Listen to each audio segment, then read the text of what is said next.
I want to take a look at one other TikTok of yours, which is specifically cancer related, and this one's about screening. So let's watch.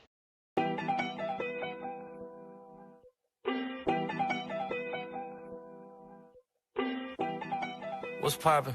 Don't mind me just watching. So the pandemic led to a huge decrease in cancer screenings, which could lead to increased death and disease. I know that's been a big fear of a lot of oncologists and experts. What impact did you see the pandemic have on your patients? And have you seen people coming in with more advanced cases because of delayed screenings?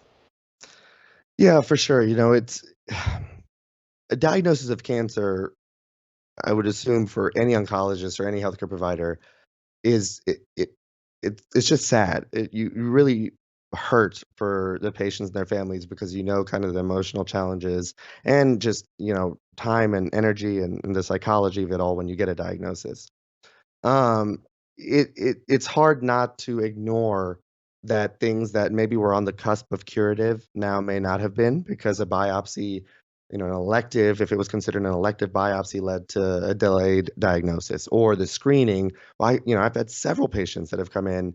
I didn't get my mammogram last year or my colonoscopy, and they were a little higher risk, or they had another, 6-month screening imaging due and were unable. And sure enough, it's cancer.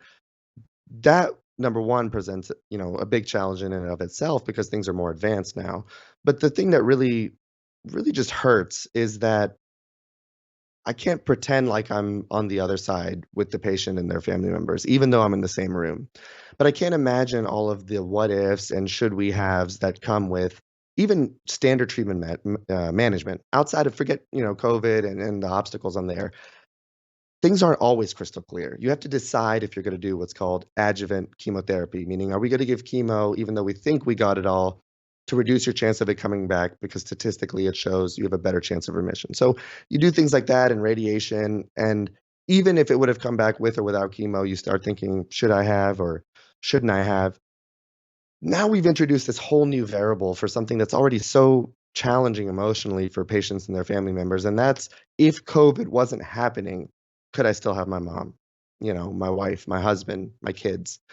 And I hate that that's something that has to linger forever. Like that's the forever effect of COVID, not just in sickness or in ICU admissions and death from COVID, but even the psychology of saying there's hundreds of thousands, if not millions of people that may have to ask that question when the reality is it may not have made a difference. But that kind of, coping and the psychology and emotional component of something so scary as cancer to have that added on, that's really been difficult for me personally, because I've seen it obviously where, where that question is asked, and you don't know again if it made a difference. But emotional health really ultimately is the most important thing about anything in life, right? The time is one thing, but you want to enjoy it and have that emotion, and people have to have that insult, and that's been the hardest part.